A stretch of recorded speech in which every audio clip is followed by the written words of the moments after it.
me share my screen here and get going on our announcements. Okay, welcome to Sales Meeting. Who has any wants and needs? Any buyers, any sellers that you want to talk about? If you want to unmute yourself now, we're going to hurry through these. So anybody have any wants and needs, go right ahead.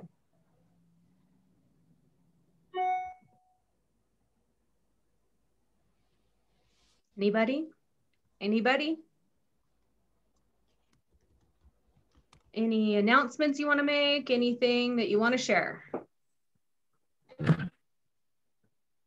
Okay, we're going to move right on. Let's talk about our broker moment. The most common fine we see at Presidio is a late entry of a listing, which is $20 a day. We don't like when we see these because our agents are getting fined. Now, why do we get these fines that you are getting a $20 a day for a late entry? Does anyone know? Does anyone know what that means? Let me just go to the rule really quick for you here. Right there. Clear cooperation and public marketing. Within 1 business day of marketing a property to the public, the listing broker must submit the listing to the MLS. So that includes all of these things down here that they talk about, you know, email blasts, multi-brokerage listing sharing networks, even on social media, all of this jazz, okay? So what that means is when you go in and you put your listing agreement in on the MLS and you put in a date, all of a sudden, do you remember when it pops up and says, is this the right date? Is this the listing date? And your date was 5 days ago? It is warning you right then. You're going to get fined if it wasn't 1 day ago. It warns you. And if you say, yep, that's the listing date because you're an honest person and that's what your listing says, then you forgot a form. What form is that? MLS exception. What was that?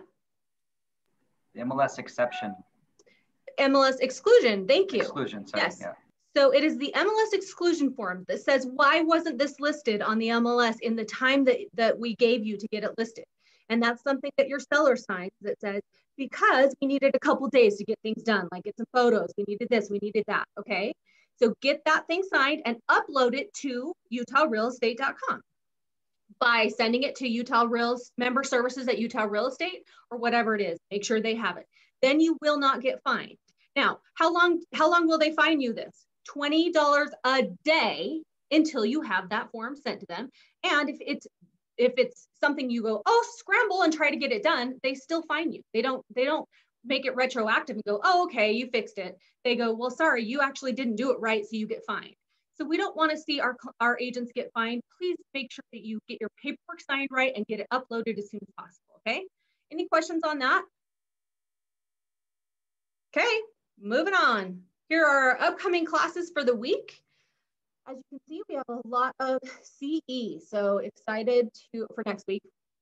Excited to give you all that CE free to you. Isn't that fantastic? Don't forget, tomorrow we have Google Business Tools.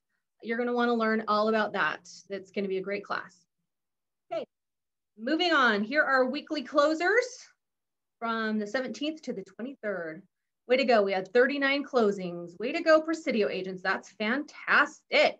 Woo! Anybody want to do some air claps or anything like that?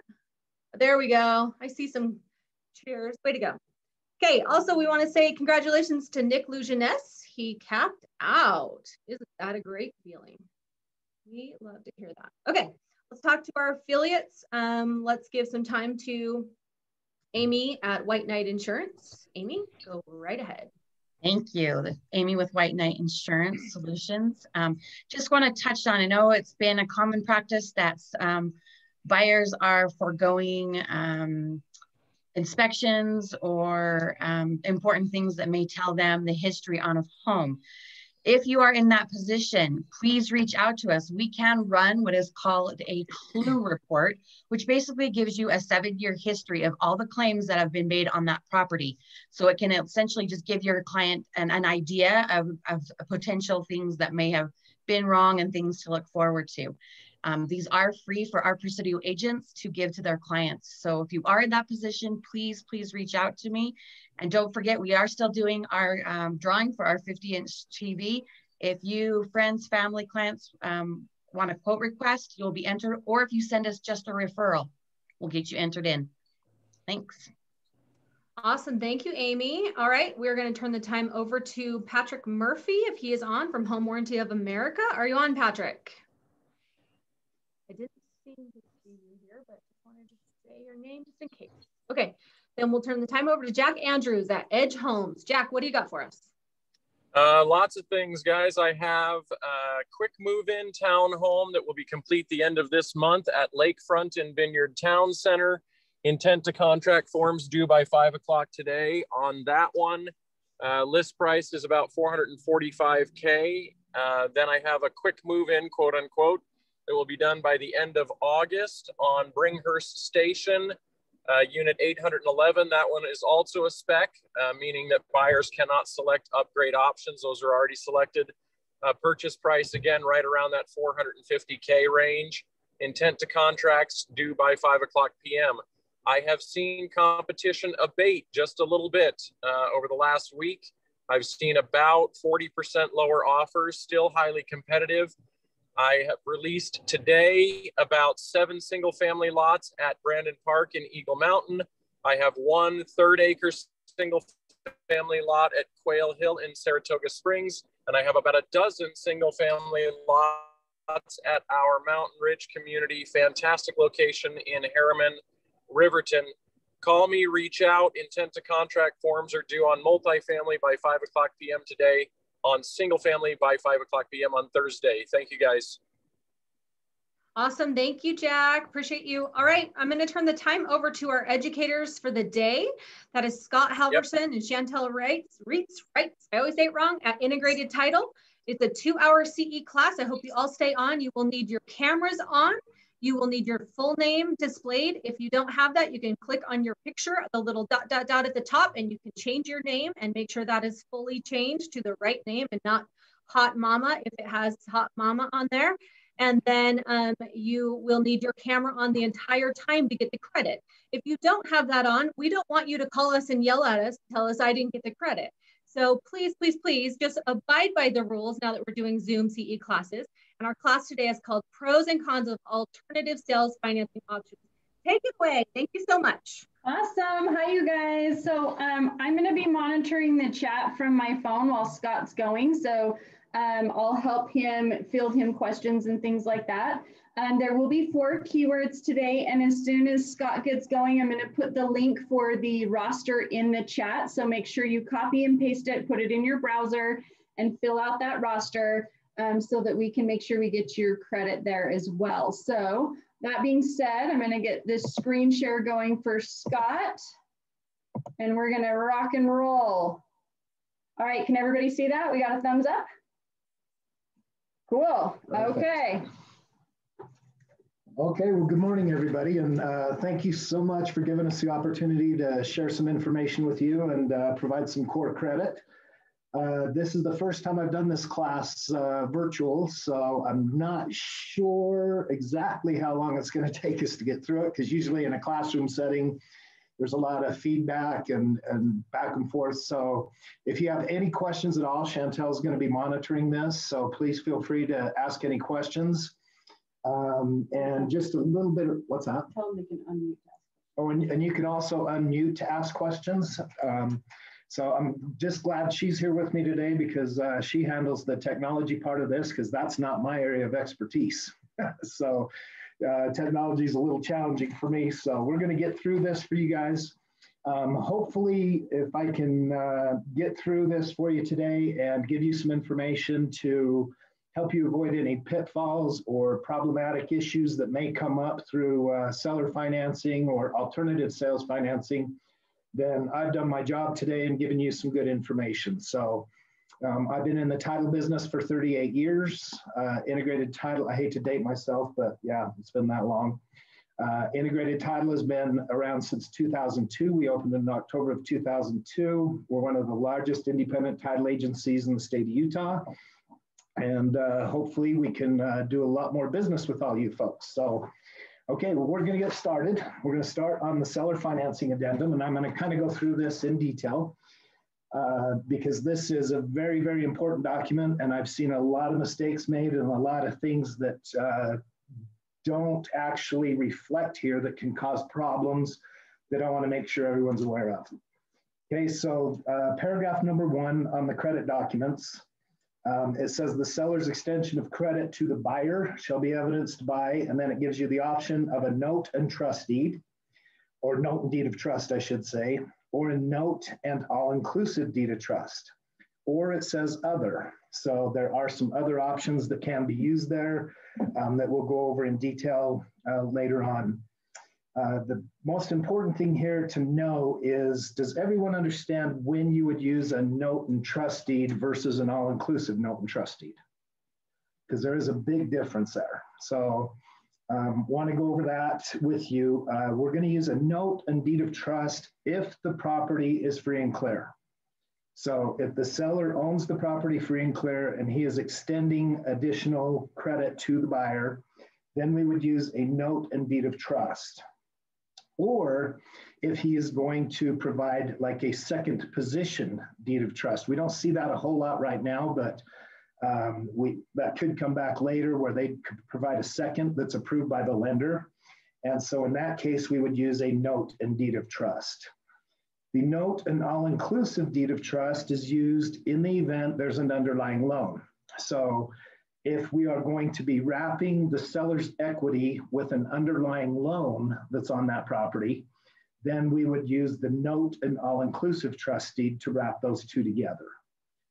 Okay, then on the credit terms, paragraph 2, very important here to make sure that everything's spelled out in detail. Interest rate is explained on there, balloon payments, the first payment due date.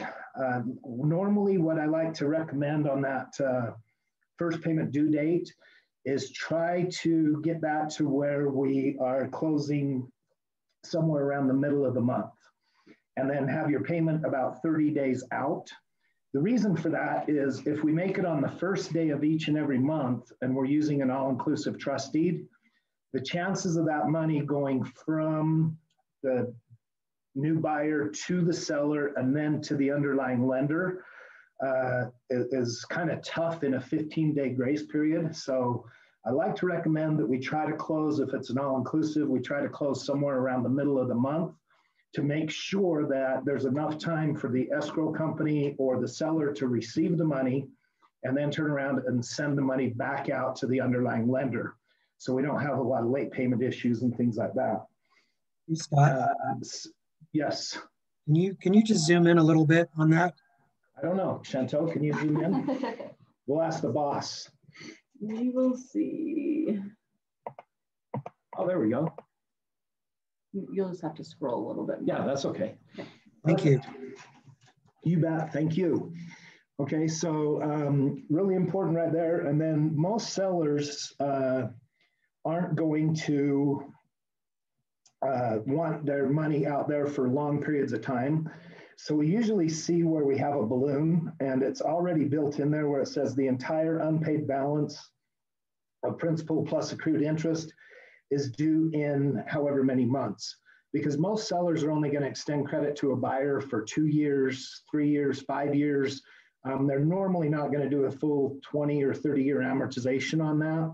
So very important to understand that that's a balloon payment that's going to be due, and we're going to need to prorate interest from when we close in the middle of the month. We'll need to prorate the interest on that underlying loan, and then also we're going to want to collect the first month's or the next month's payment from the seller to that underlying lender, so that I'll get to that in just a minute. Okay. So that we've got that first payment made for that underlying loan, and then we'll never have any issues with any late payments or anything like that. So really important to know that. Somebody just asked me about what escrow company I'd recommend, and I'm going to go over that in detail with you guys here in just a couple of minutes, okay?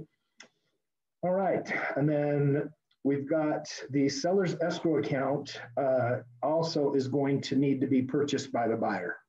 So that's something that most people don't realize or don't notice, because that escrow account is set up on that underlying loan to pay for the taxes and insurance in most cases. Sometimes there's not an escrow account, but when there is an escrow account, we're going to need the buyer to purchase that escrow account from the seller, because that's going to become the buyer's money at that point for the benefit of the buyer. So they purchase that underlying escrow account, and then the buyer continues to make the payments, which will include the escrow for the taxes and insurance. I always like to prepare a little extra document at the end that just says that once this loan is paid off, if the money goes directly to the seller or any escrow balance goes to the seller will immediately refund that money to the buyer. So the escrow account can be a little bit of a sticky issue there. Just make sure we get it handled right and that everybody understands how that works. It's really important we make sure the buyers and sellers understand that. Okay, and then the credit documents. This is really important, you guys, and I see this missed a lot. In this world of split closings, we see what other title companies are doing and what's happening, but it says on there, the credit documents referenced in section 1 above will contain a due on sale clause in favor of the seller. Seller agrees to provide buyer at settlement an amortization schedule showing the breakdown of all the payments and everything. So we've got to make sure that that due on sale clause is shown on the trust deed. A lot of escrow officers don't know that that's where it needs to be, because that needs to be a public record, so that when and if anyone ever goes to search that, or if the buyer tries to sell it and doesn't tell the seller about it, or the seller and lender at that point, then there is a document of public record that has a due on sale clause. So that's an important thing to note. Okay, then on the taxes and assessments, paragraph 3, buyers shall also be responsible for the property taxes, homeowners association dues, special assessments, hazard insurance premiums on the property. These specific obligations will be paid to, and then we've got directly to the seller or an escrow agent on a monthly basis, or directly to the applicable county treasurer, association, and insurance company as required by those entities. So on that, you guys, I really recommend that we use, whenever we've got seller financing, I highly recommend that we use an escrow agent versus money's going directly to the seller, because that escrow agent is going to make sure that everything gets paid. They're also going to report the interest for the buyer and the seller so that the buyer can write that off, and then the seller has to show that interest on their tax returns. So they're going to file the necessary documents with the IRS and everything every year. I recommend escrow specialists. They've been around a long, long time, and they always do a great job, and their fees are very, very, very competitive and very, very good for the buyer and seller. So on that, and I'm going to go over the escrow specialist fees in detail here in a minute. I've got their forms and everything so that I can show you guys how those work. Okay, and then on the, let's see, we're on the taxes and assessments.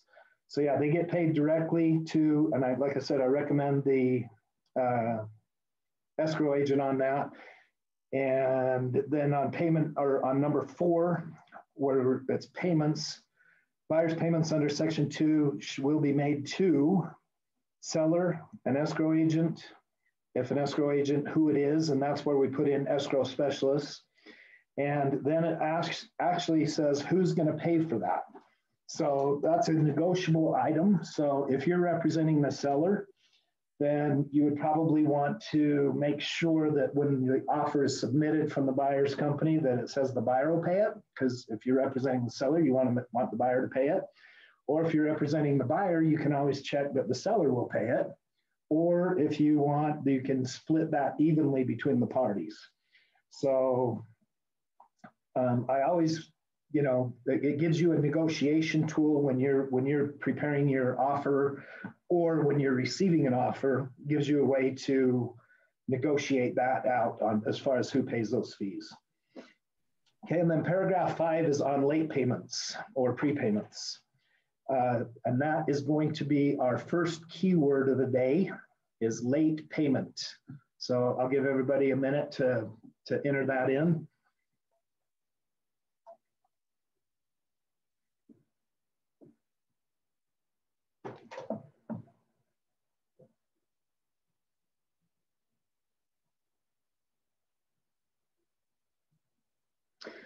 Okay.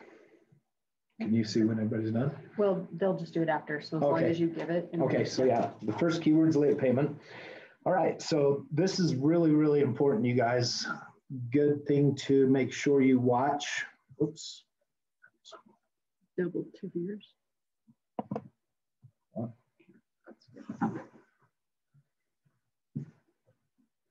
And again, bear with me, you guys, on the technology part of this. There we go. Thank you. So on the late payments, it says on there, any payment not made within blank days after it is due shall be assessed a late charge of whatever. Usually we see that pretty consistent with what the traditional lenders do. So it'll usually say like 5% after 15 days. But the one thing I wanted to point out to you is if we go back up to number 2 in the credit terms, where it says the entire unpaid principal balance plus accrued interest is due in 60 months or 24 months, things like that. Really important on that late payment, you guys, to identify, and I recommend that you put it in number 2, to identify whether or not the late payment will apply to the balloon. I saw a case a few years ago where a buyer was trying to refinance. There was a balloon payment due on the underlying loan. The seller was pretty savvy. He was an attorney, and the buyer was trying to refinance. He did not get it closed on time.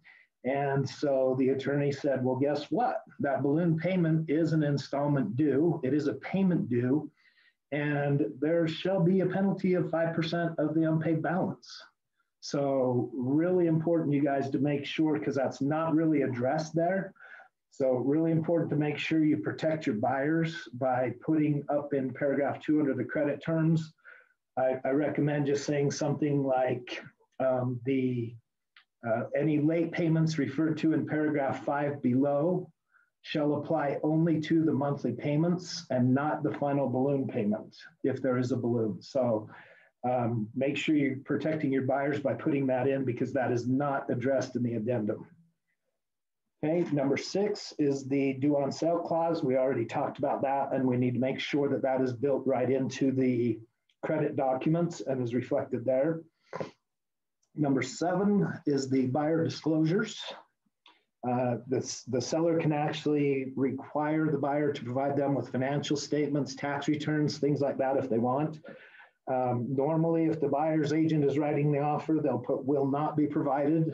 And if the seller, whoever's representing the seller, will usually want the buyer to provide those to the seller. And then the seller approval just says that the seller has to approve those documents. So pretty simple there. And then on page 8.1, or paragraph 8.1, the seller review. The seller just has due diligence to review the items provided by the buyer. And I'm going to skip here. 8.2 is not really, it's just the failure of counsel to resolve objections. Number 9 is the title insurance portion.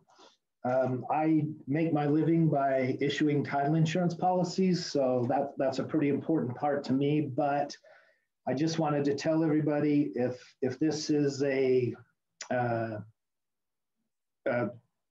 if it's an all-inclusive note and trust deed, I don't really see any sense in providing a title insurance policy to the seller, because there's already a title insurance policy. There's an owner's policy out there.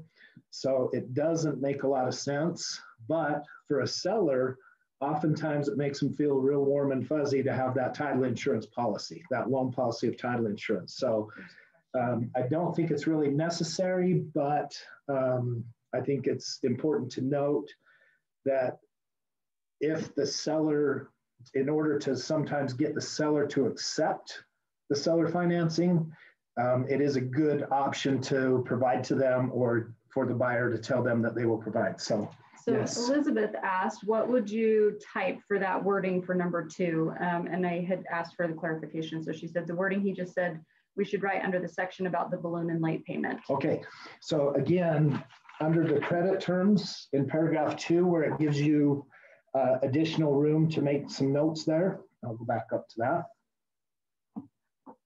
Oh, 2 fingers, okay. So yeah, under the credit terms, it says balloon payments or other terms, additional principal payments, balloon payments or other terms as follows. So, and you'll want to check with your broker on this too. I'm not an attorney or a CPA, but I just like to make sure that we address that late penalty because I've seen that be a problem. And that's what I said today is I want to help you avoid any pitfalls or problems. So my suggestion would be under those additional credit terms to just type in there that, or write in there that the late payments referred to in paragraph 5 below will apply only to the monthly payments and not the final balloon payment. That protects your buyer in the event that, you know, they're trying to refinance it and get it paid off within that amount of time. And they, for some reason, their lender doesn't get it done or whatever, it saves them thousands and thousands of dollars.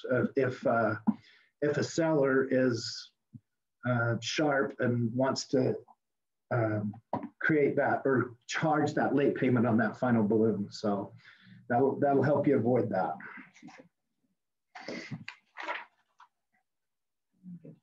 Okay, yep, we're good here.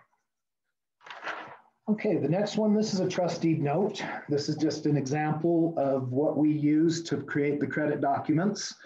So on the trustee note, we're going to have just the date, the amount. It's very similar to a note that's prepared by a conventional lender. It's just abbreviated a lot to where it's just a simple one-page document. Important to note, as I talked about under those credit terms before, oftentimes the seller is doing a second mortgage. So the borrower is getting a new loan from a conventional lender, and then the seller is going to provide a second as part of the down or whatever. So really important towards the bottom of that where it says terms accepted by, right above that it says this note is secured by a, and at that point you would put first trustee, second trustee, or possibly even a third trustee. So it's really important to make sure that the buyer and seller both understand the position that they're in. You're so awesome to help me. Thank you. Okay, then we've got the trust deed. Normally we'll just use a short form trust deed. If the property is just a piece of land or commercial property, sorry, not commercial, development or a lot that is unimproved, we'll just use a short form trust deed. If the property has a home on it, or if it's commercial property, we will always use a long form trust deed because that long form trust deed will reflect back to any rents or assignment of rents so that if the buyer were to default, the seller could step in and collect any rents to cure any default so the buyer can't continue to make a profit from the property and not be paying the seller. So we'll use a long form, but this short form is what we normally will use for a lot or development property that doesn't have improvements. Okay, and again, it's really important to note when you go into close on these to make sure that your escrow officer has included a due on sale clause on this trust deed. So they can put it under the tax parcel number, they can put it just about anywhere, but they should put on there that says something that in the event any portion of the property secured by this trust deed is sold, assigned, or transferred, the entire principal balance shall become immediately due and payable. So important to note that. Okay, then we've got a subordination agreement.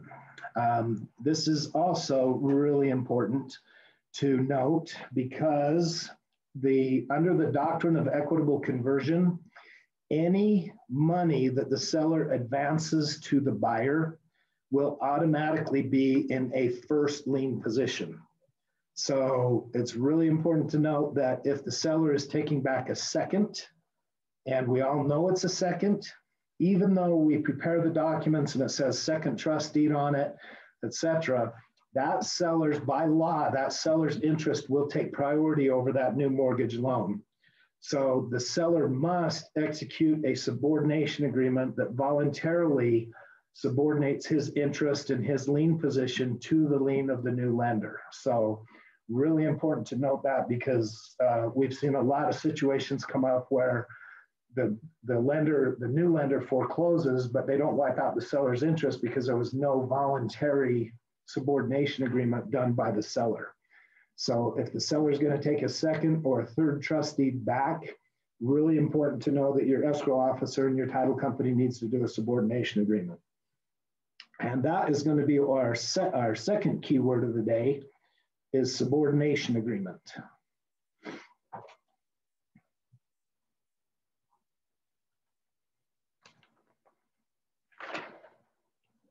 Okay, now I'm going to get into the all-inclusive promissory note.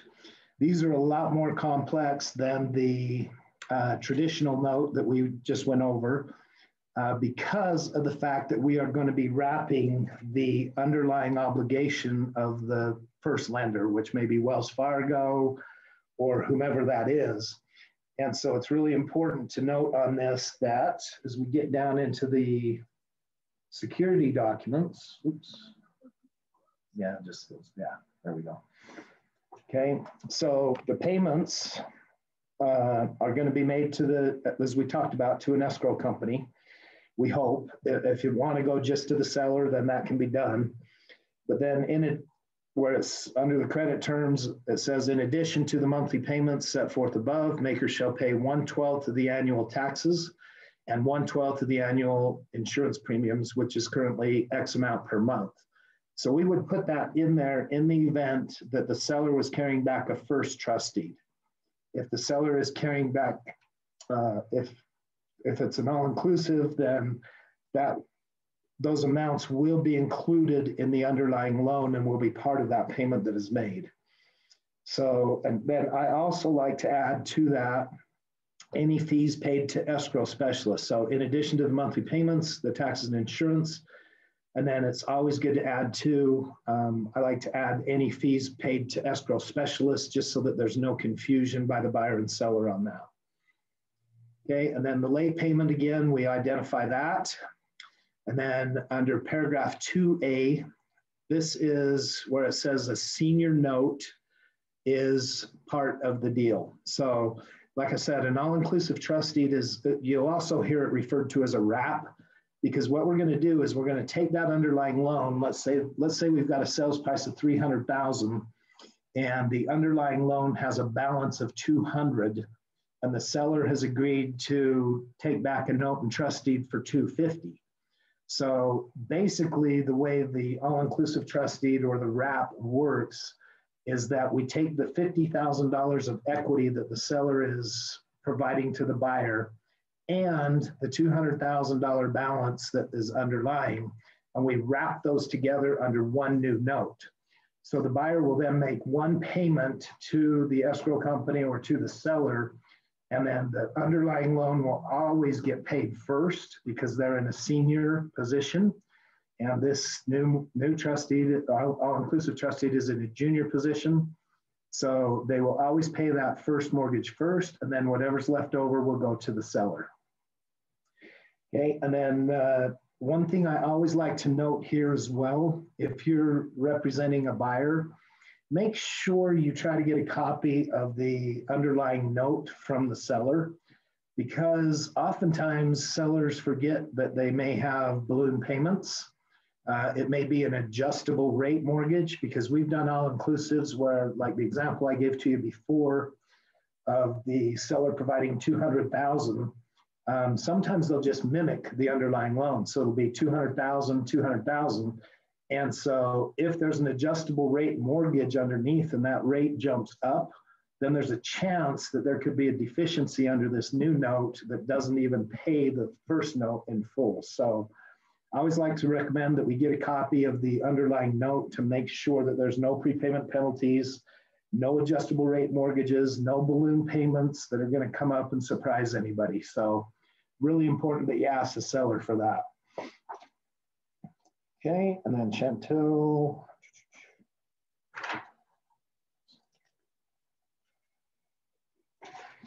Okay, then I'm not going to go through all of this in detail, but pretty much what everything is explained here just identifies that the underlying loan shall always get paid first, and whatever terms are under that underlying loan will always be senior and ahead of whatever happens with this note. So that just kind of, like I said, explains all of that and just goes into detail there. So you can go ahead, Chantel.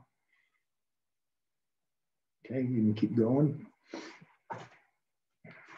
Okay, so that was the note, and now we're going to go over the all-inclusive trust deed.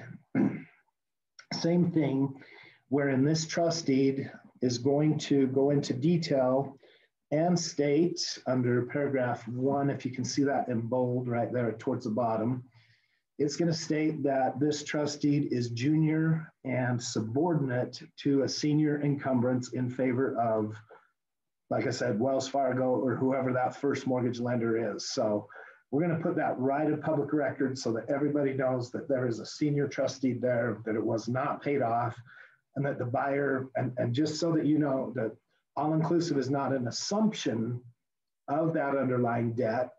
It is just a wrap of that underlying debt with the seller's equity. So the buyer's not assuming anything. He's making one new payment to the seller, and then the seller or escrow company is going to pay the underlying loan and then pay the seller. So I hear all the time people say, well, yeah, we're going to do an all-inclusive because they're going to assume that underlying obligation. There's no assumption of that underlying obligation. So if the buyer defaults, it's important to note that the seller is going to have to be able to come in and make those payments on that underlying loan to protect their credit. So if the buyer defaults and they're not making their payments, if the seller wants to protect their credit, they're going to have to step in and make those payments until they can foreclose on the all-inclusive, take the property back, and resell it. So it's important that a seller understands that at the closing table, or let me rephrase, during the negotiation process and at the closing table, that this is not an assumption by the buyer. So it's good to note that and make sure the seller understands it. Okay, and then the rest of this just talks about just basically the same thing as a conventional trust deed. It just says that the buyer shall keep all hazard insurance and property taxes paid, and in the event of a default, it entitles the lender to various remedies, the lender being the seller, which include foreclosure and the recovery of any attorney's fees and costs. So the seller actually has about the same rights and courses of law for foreclosure as a conventional lender has.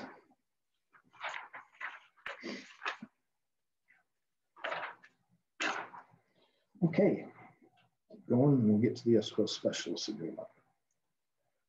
All right, perfect.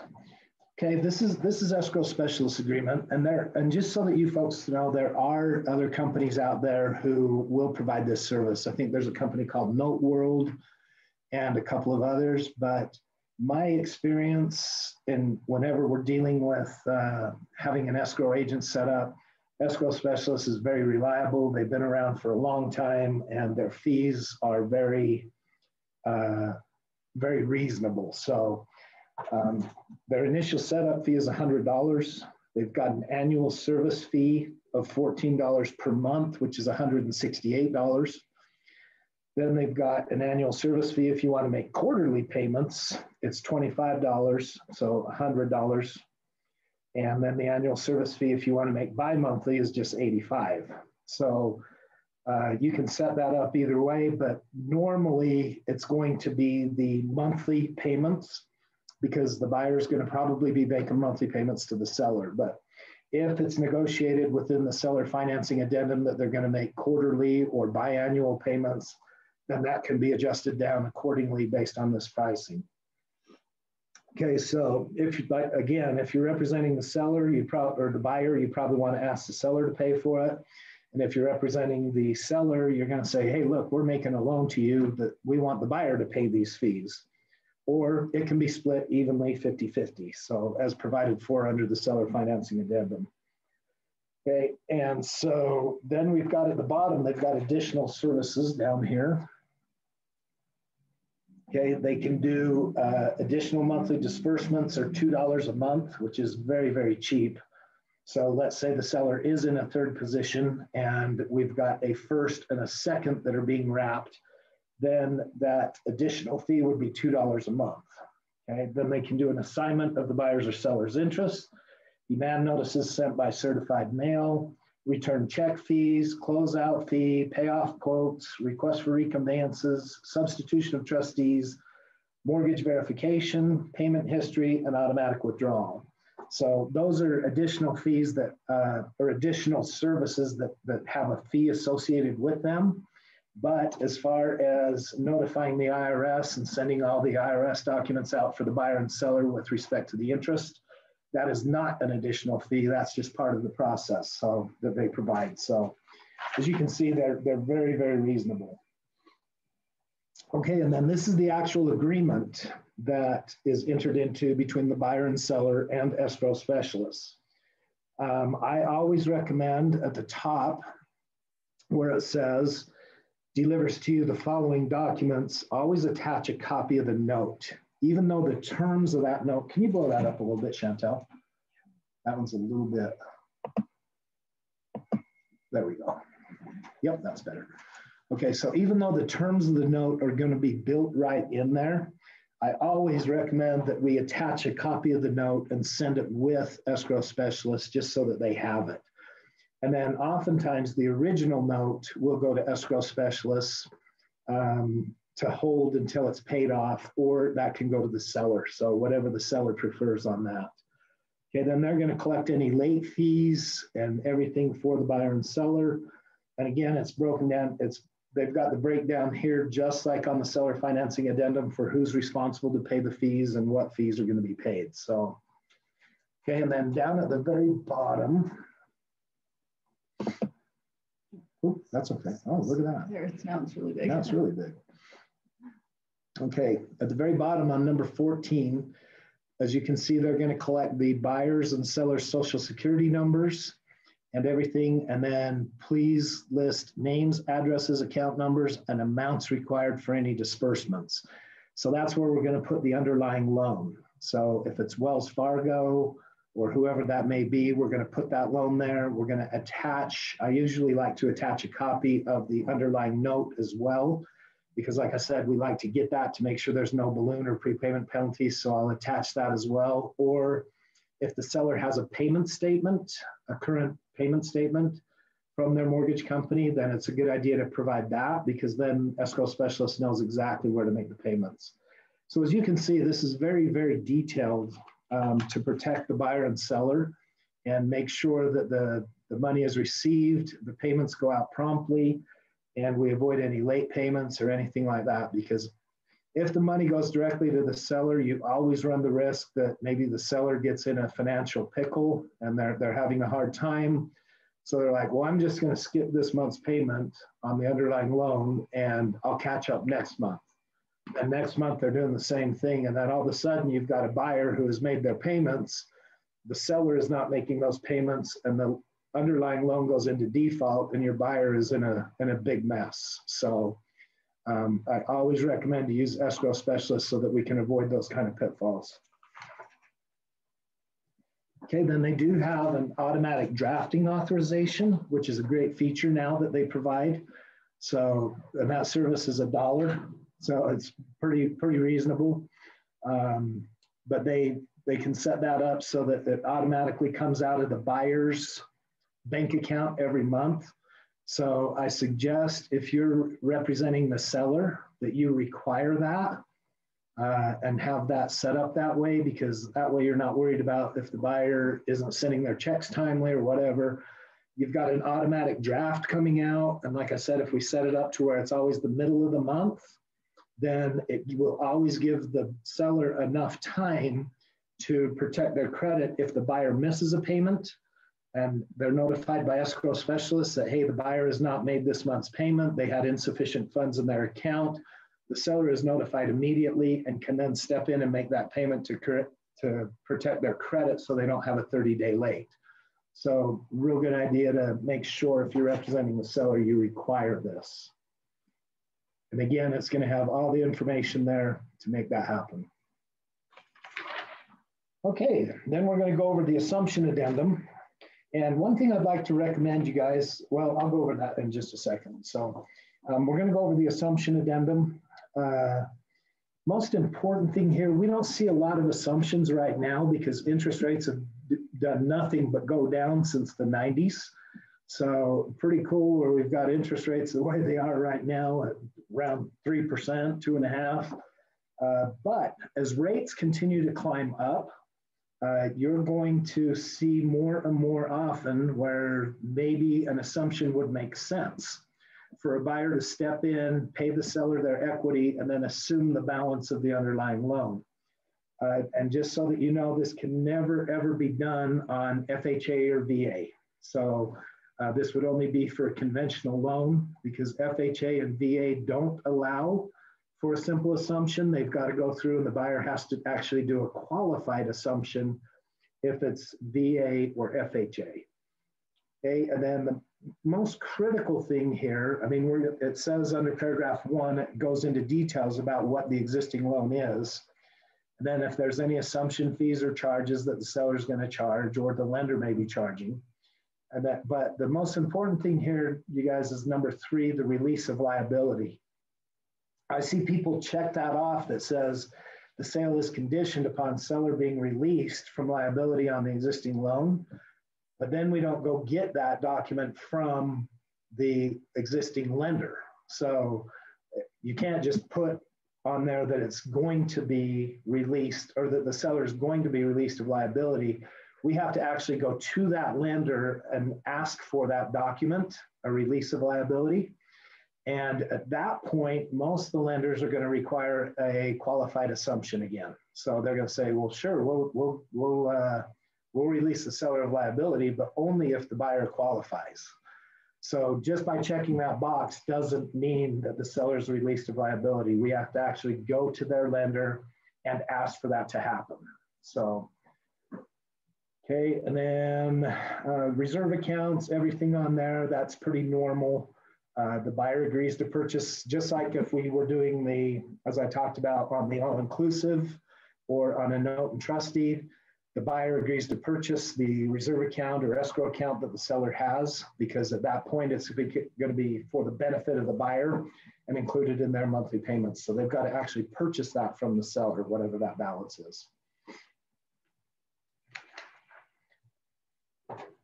Okay, and then here are just some simple escrow instructions and assumption agreement that I've used in the past. Usually I'll use this in the event that there is a private loan that's being assumed. I like to use the addendum, the assumption addendum, if we're doing a conventional loan. But if it's a private loan, I can use this document as well to just help make sure everything's good. And then it's important to note on here that let's see, where are we right there? Okay, at the bottom, we've got on there that it is not a release of liability under the note for the seller. So if we're just doing a simple assumption on a private money deal, then we're not going to obviously have a release of liability unless we go to that private money lender and ask for that, which is probably not going to happen. Most private money lenders aren't going to allow for that. Okay, and then we do require or have in writing in this document that we have advised both parties to seek legal advice. So that covers both you and I in the event there's ever a problem. So we've advised the parties to seek legal advice, and if they refuse to do so, then that's up to them. So we like to make sure that that's covered. Okay, and then this would be the deed if we're doing an assumption. This would be the deed that we would use. And if you notice underneath the tax parcel number, it says subject to current general taxes, easements, but it is very important because a warranty deed is absolute. It gives warranties of title against any and all liens and encumbrances that affect the title of that property. So, and I see a lot of, well, like I said, we haven't seen a lot of assumptions lately, but back in the 90s when a lot of them were going on in the 80s, escrow officers were not putting this on the credit document, which can be very problematic because of the fact that the warranty deed guarantees the buyer free and clear title, marketable title against any liens or encumbrances. So really important in an assumption to make sure that we put some kind of verbiage in there, and this is what I've used in the past. The grantee do hereby agree that there is a good and sufficient trust deed securing the note in the above described property as recorded, which trustee to note the grantee do hereby agree to assume and pay. So that way the seller is not warranting title over that trust deed. Okay. Okay, then I'm going to go over the uniform real estate contract. I don't know how many of you are familiar with these, but there's these were around a lot back in the 60s and 70s, and they can be very, very problematic because of the fact that documents aren't always recorded and things of that nature. So we don't always know that there's an unrecorded contract. And you'll also hear it referred to as a contract for deed. It does not always, some people like it because they feel like it doesn't alert the underlying lender of a sale because there's not a document recorded. But, and then I've also heard that people say that it is, it's a good way for the buyer to purchase the property without anybody knowing, or that without their name going a public record. Let's say it's a celebrity or something of that nature. They may want to use this. The reason these are tough and what we've done, the reason the all-inclusive note and trust deed was created was to replace this document. Because if there's a default by the buyer, it can be extremely difficult for the seller to get their property back. They have to actually, if there's a default on this document, they would have to actually, the seller would have to actually go and sue the buyer for a judgment, secure that judgment, and then foreclose the property judicially. Under a note and trust deed, or under the terms of a trust deed, they foreclose non-judicially, which means the trustee handles it, and they can have that property back in 120, 180 days. When they foreclose judicially, they have to do the sheriff's sale. They have to sell it through the sheriff's office, and then there is a 180-day redemption period after the sale to where the buyer still remains in the property. So as you can see, by the time a buyer goes and, let me rephrase that, by the time the seller goes and sues the buyer and gets a judgment, that's going to take several months, possibly a year. And then by the time they get to sale, then you've got another 90, 120 days added. And then if they're the successful bidder of the sale to foreclose the buyer and get them out of there, then there's a 180-day redemption period. So using this document in some circumstances would make sense, but it's just very, very important to understand what those pitfalls are if the buyer defaults. It's very, very difficult for the seller to get the property back. I've also heard people say that this document can be used, as I talked about before, we can never wrap an FHA or a VA loan. It's just not allowed. It's not permitted in any way, shape, or form. So we can never, if the all-inclusive is supposed to wrap one of those, it cannot be done. So I've heard people say you can use this document in place of that.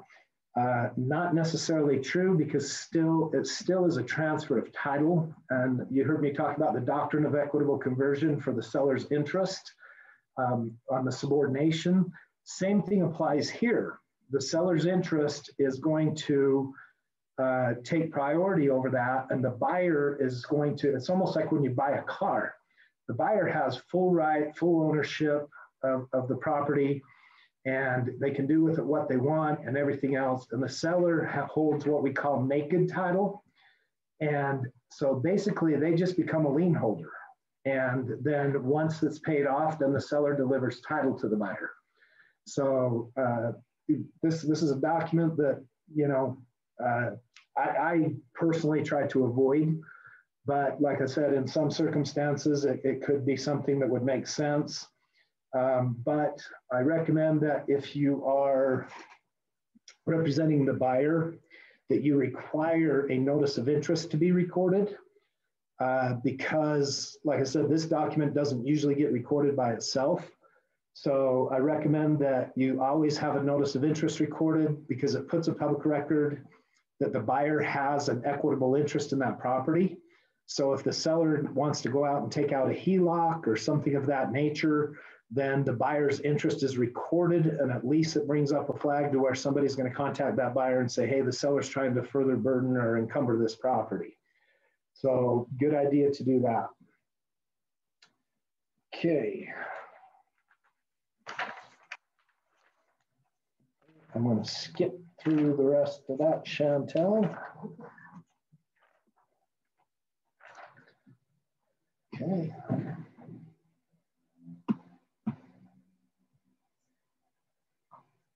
There you go. Okay, and then this is just, excuse me, this is just a quick legal opinion that was done by an attorney here in town, Chris Jessup at Terry Jessup and Bittner.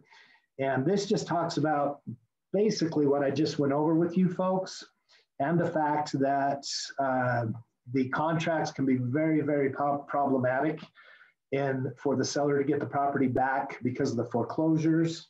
And then scroll up a little bit if you would. And then it also states that it cannot be done on an FHA or VA loan.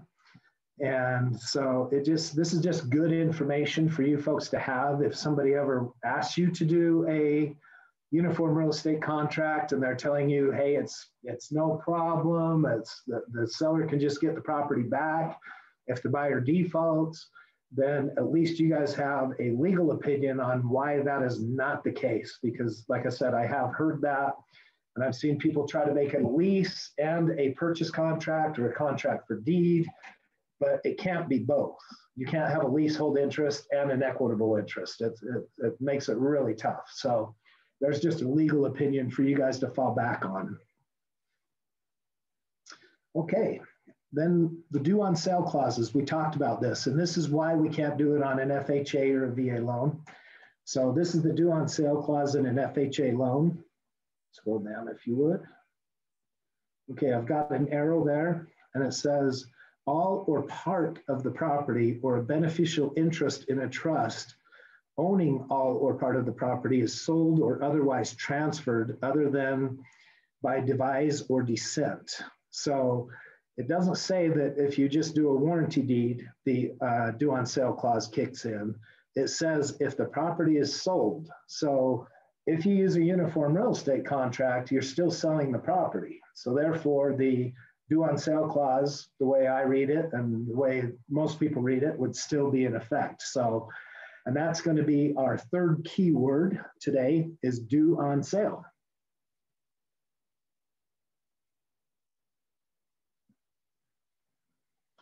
Okay, and then this is the Fannie and Freddie due on sale clause. And it's a little bit different.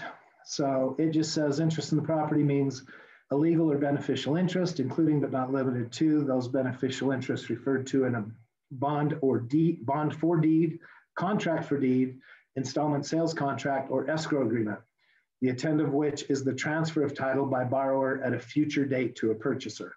So as you can see, the wording is very different on the due on sale clause for a Fannie or Freddie deed of trust than it is for an FHA or VA. So very important that everybody understands the difference between those two.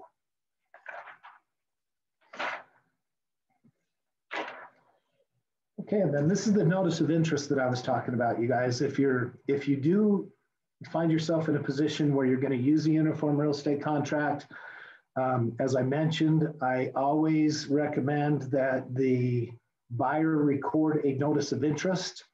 just to put something of record that they have an equitable interest in that property so the seller can't further burden it or further sell it or anything else. So good idea to have this document prepared and recorded to protect the buyer from any future acts of the seller. Okay, then this next document is a lease agreement with option for purchase. These became very popular for a short period of time too, just a few years ago. I really, if you're going to do one of these, a lease option, I highly recommend that you talk to your broker and possibly get an attorney involved as well and just chat with them about it, because there hasn't been any case law yet, but most judges and attorneys I've talked to, when the buyers default on this, if there is a substantial down payment made by the buyer to the seller, and if a portion of the monthly payments are going towards a final purchase price, this is determined to be basically like a uniform real estate contract, because the buyer has an equitable interest in that property. So really important to know, if you're going to use this, try to keep it a lease as a lease. The option money that's great, but if the buyer's putting $20,000 down, that's a substantial amount that a judge would probably rule in favor of the buyer that they had an equitable interest.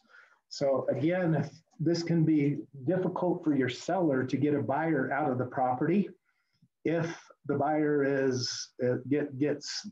becomes delinquent and gets a little fussy, or talks to an attorney and says, no, we're not moving out, we have an equitable interest, then it can be really problematic for your seller to get them out. So I highly recommend that you talk with your broker and or an attorney, and then maybe even get something in writing from the buyer that says that you have instructed them to seek counsel and they've declined if they've done so, or not just the buyer, but the buyer and seller, just to protect yourselves, because this looks all great and fun and everything, but like I said, if they're putting money down that goes towards the final purchase price, they do have an equitable interest. So it could become problematic if they're sophisticated enough buyers to understand what their position is. So, and then this goes in and talks about the property and everything, what's included, what's not included. And then, I was going to mention something. What was it? Sorry. Okay, I must have slipped my mind.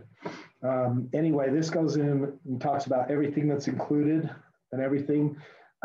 Important under number 2, the landlord disclosures.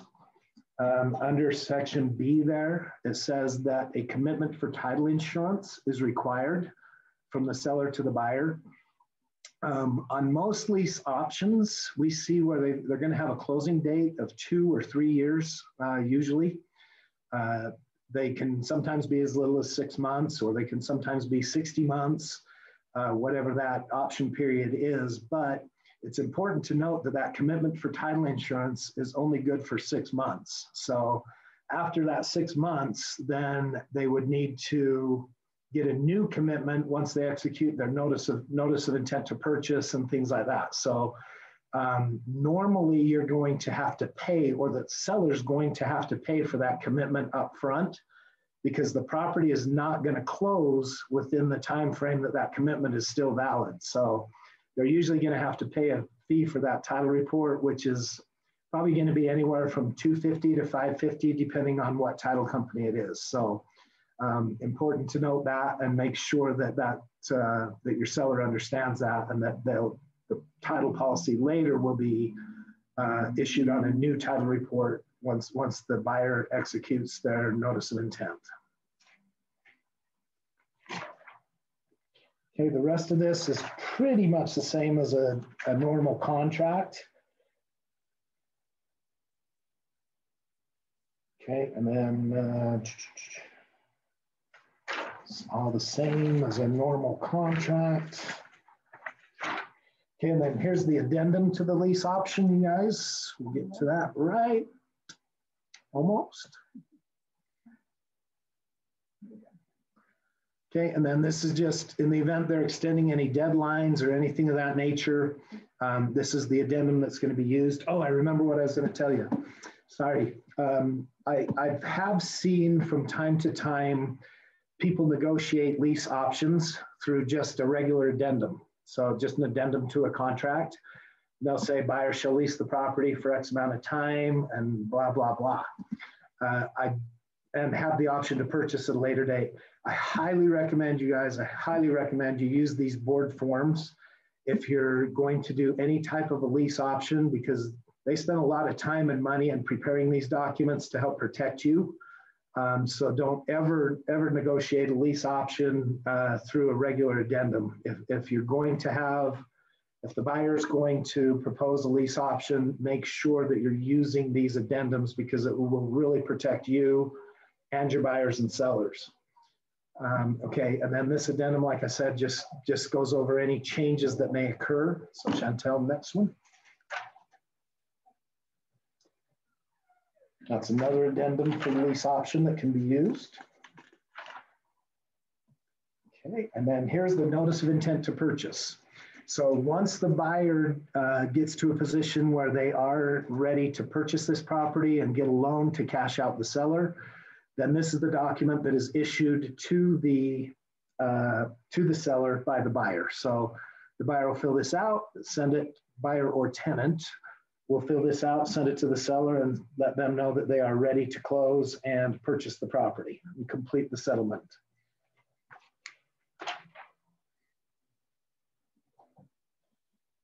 Okay, and then here's a residential rental agreement with an option to purchase.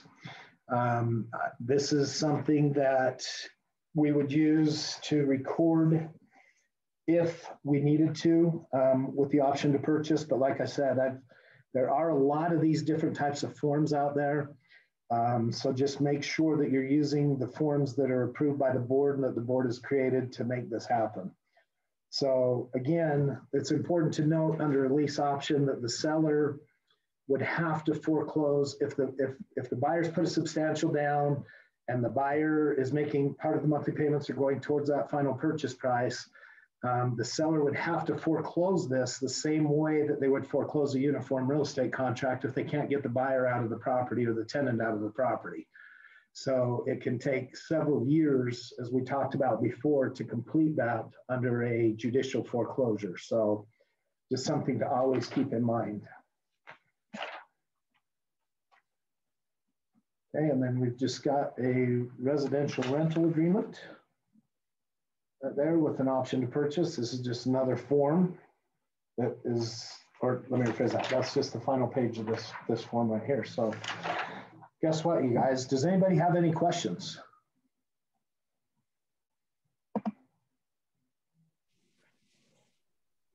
It's amazing how fast I can talk. I sound like an auctioneer. I hope I didn't bore everybody to death, but like I said, this is honestly the first time that I have I've done this class virtually. So I wasn't sure how long it would take. And we actually got through it in just about an hour. So you're going to get a little extra credit today. How does that sound? Sounds good. Scott, I have a question. Yes. Can you email those slides to us so not to keep in mind many things? Absolutely. Absolutely. Happy to email those out if you want a copy of those. Yeah, just make sure you filled out the roster, the digital roster that we put in the chat. I'll put it in again. We'll do the last, I just saw my Annette's question pop up about the last keyword. We'll get to that in just 1 second. Thank you, Santa. Yeah, make sure that you get the roster filled out because that's where I'll be drawing the email list from to send out the slides. Great, thank you. And I want you all to know too that if you ever have any questions or anything in the future, please feel free to reach out to me. Even if I'm not handling the transaction, like I said, I'm not an attorney and I can't provide any legal advice, but I do have 38 years of experience that I can share with you on any topic or any issue you may have regarding seller financing or private financing. I'm happy to answer any questions I can and help you guys in any way. And Scott, any of your phone number? Yes, it's 801 307 0160. 0160. Thank you, Scott. You bet. And then the fourth keyword today, you guys, is its title.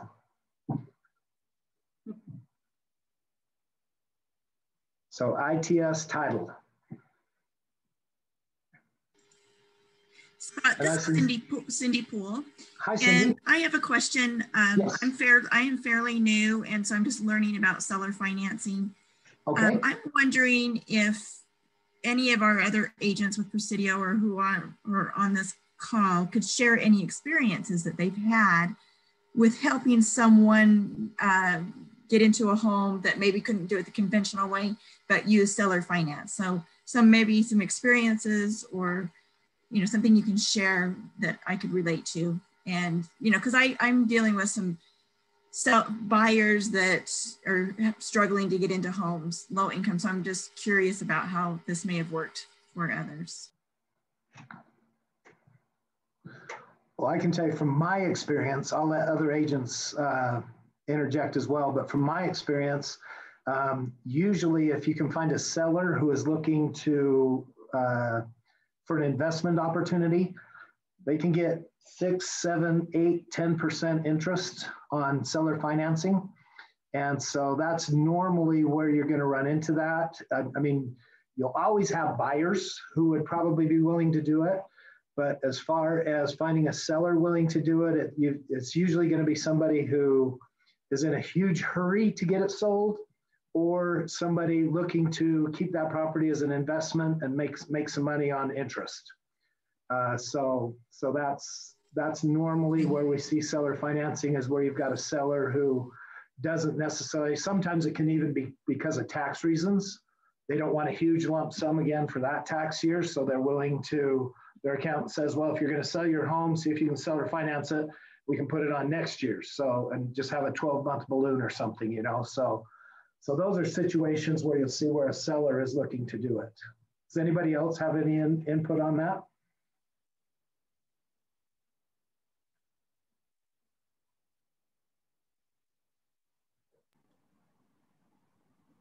Okay. Any other questions, you guys? All right. Well, I think that does it. And again, I apologize if I was talking like an auctioneer.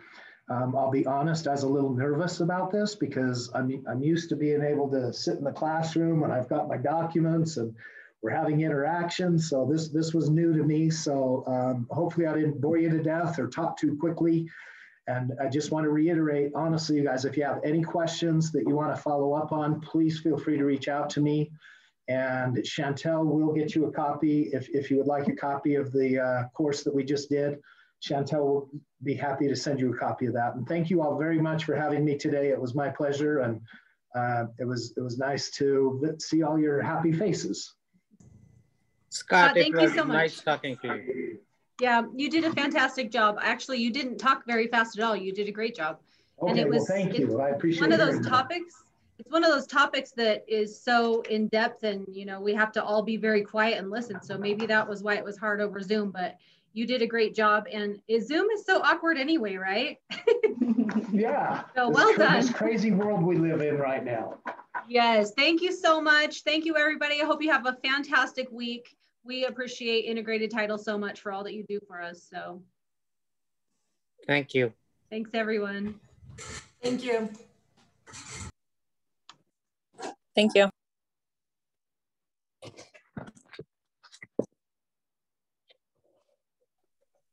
Thanks so much. That was great information.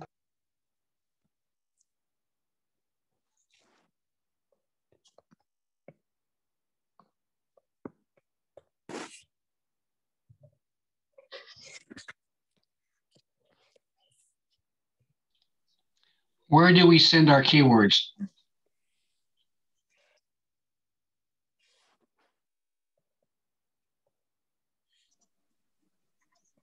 So you should have clicked on the link that she put in the chat box and then filled all that form out and then hit submit at the bottom of the form.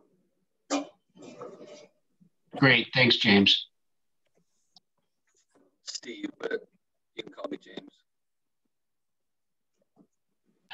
That's what I meant. I meant Steve. Thanks for attending, you guys.